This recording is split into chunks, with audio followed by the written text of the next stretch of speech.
Alright, welcome to day 3 of the How to Work From Home free course. We are in lesson 3 and we're gonna continue yung lesson natin kahapon, yung 3 Ds of a virtual assistant. So ito yung part 2 niyan. Now last time pinag-usapan natin, di ba, yung virtual assistants, kung ano ba yung talaga yung virtual assistants. And we talked about yung 3 original, or yung 3 of the primary tasks ng isang virtual assistant. Today we're gonna talk about 2 more tasks that you can do as virtual assistant. So let's jump right in and continue from last time. So first of all, we have yung social media management. Number 4 dito kasi kahapon, di ba, yung ng 1, 2, and 3. So ngayon, yung 4. 4, we have social media management. So ano ba yung social media management? First of all, ano ba yung social media? Social media is one of those things na kailangan ng business ngayon, di ba? It allows them to connect to their customers directly, and it can take a lot of time for a lot of these clients, for them to go on Facebook, to go on Instagram, on YouTube, on Twitter, di ba? So imagine tayong mga non-business owners, di ba? We spend so much time on Facebook, di ba? We look at mga pictures ng mga friends natin, or if we look up businesses, di ba? We also go on Facebook and send messages. So, how much more kung mga business owners kailangan andun sila sa Facebook, mag-reply sa mga comments, sa mga questions, sa mga inquiries of potential customers. And for many business owners, di ba? Time equals money. Most of the time, yung mga business owners mismo, they're the ones logging onto social media and replying pa. So it takes a lot of their time, diba?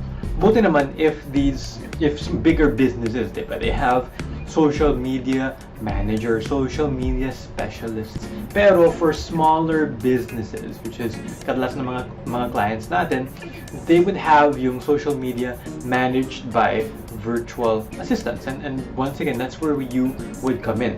And di ba ang galing natin sa Facebook? As Filipinos, experts tayo sa Facebook. Addict tayo. Pero experts tayo sa Facebook, di ba? And most sa atin, we know about YouTube, about Instagram, Twitter, Snapchat, Pinterest. And these are the same social networks that most business owners focus on. Now, managing the social media, it includes a lot of different tasks. So, some examples of tasks na baka ipapagawa ng client sa'yo is managing the posts for the different networks na we talked about earlier. And the 3 R's of social media: respond to comments, react to posts, and reply to inquiries. These are some examples of what your client might ask you to do, together with collecting images to post on social media then, or designing banners, or designing mga text na i-arrange picture, setting up profiles. Yung iba, wala pang Facebook, wala pang LinkedIn, so they'll ask you to do it for them.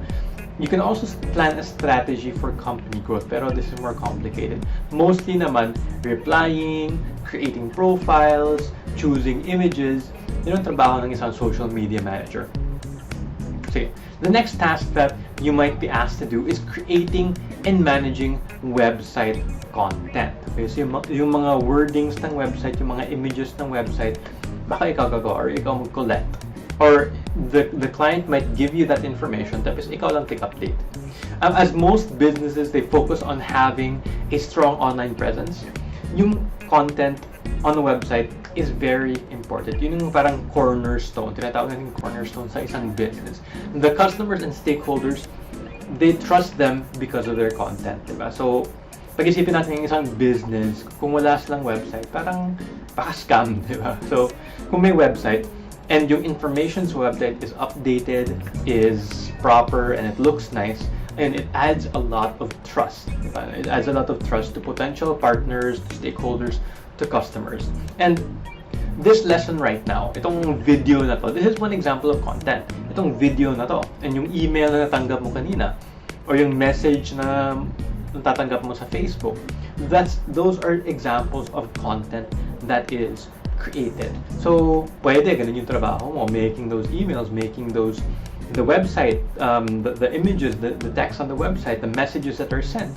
Some other examples of content, yung mga web pages, yung mga blog posts, mga social media content, email marketing content, press releases, ebook content. And these are all mga ibang kinds of content, iba't ibang parang varieties of content that you might be asked to do. Pwede din yun. Now, just to clarify ha, hindi ka naman kailangan expert. The client won't expect you to be a professional writer na parang kailangan perfect.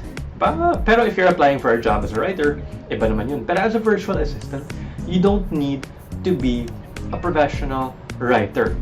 Pero when it comes to, sometimes clients will ask you to create content for them just to help out. So they don't have the time to do it. What you can do is you can do searches on iba't ibang content, iba't ibang samples, and you can parang use it as inspiration. Pagaya-gaya, ganun. As a virtual assistant, you should have basic writing skills. Basic lang naman, hindi naman expert. And you should have enough understanding of your client's company, about their business, to be able to write about it. It says here, writing is a basic skill for getting through life. Yung basic lang na writing, hindi naman essays, or you won't be writing a book, but basic writing, mga social media posts, mga edit lang sa mga pages of a client. Most of the time, okay, your job will be to post content that your client has already written. So they might give you parang a Word document ng iba't ibang mga posts na ginawa nila, and they're gonna send it to you. And your job is to schedule or to make the posts, and to post content that your client has written. And then your job, log in and then post lang. Diba? Simple lang naman. You can also be asked to proofread. Okay, yung spelling, yung grammar, yung accuracy.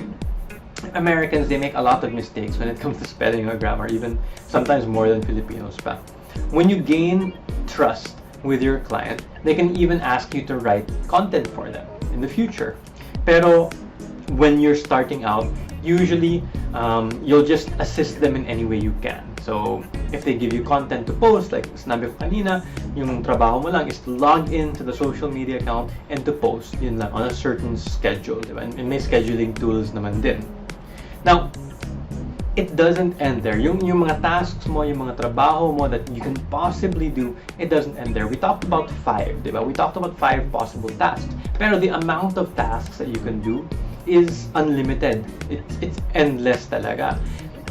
If there are other skills you have, baka magaling ka sa graphics, baka magaling ka sa writing, like we mentioned earlier, magaling ka sa marketing, or whatever skill you may have, or baka you want to learn new skills. You don't have it right now, pero you want to learn new skills. And if you can help them in their business, you can get paid for those skills din. And that's what one great thing about freelancing is, yung flexibility na yun, na pwede kang mag-aral ng writing and then you can get paid for it.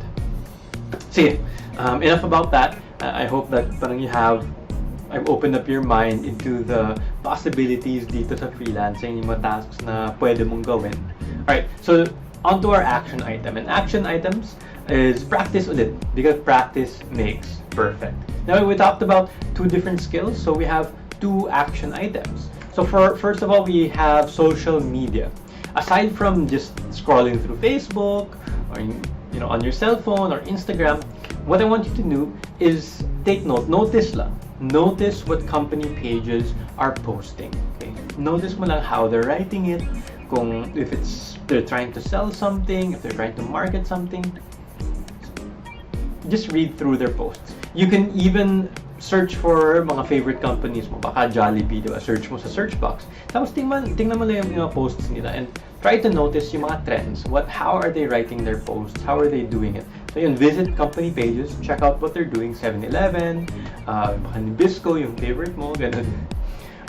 For a second task, which is creating and managing content, aside from yung Facebook, ngayon, website naman. What I want you to do is go to a website of a certain company. Mga local company, mga small companies lang. Yung mga, baka the stores you buy in Lazada, or mga local companies that you buy food from, pwede, look for their website and look at their content, especially yung blog content, kung may blog sila. You can read the articles and take note lang. Notice lang how the articles are written. If may schedule ba, may theme ba, may certain parang feel when they're writing the articles, and just take note of that.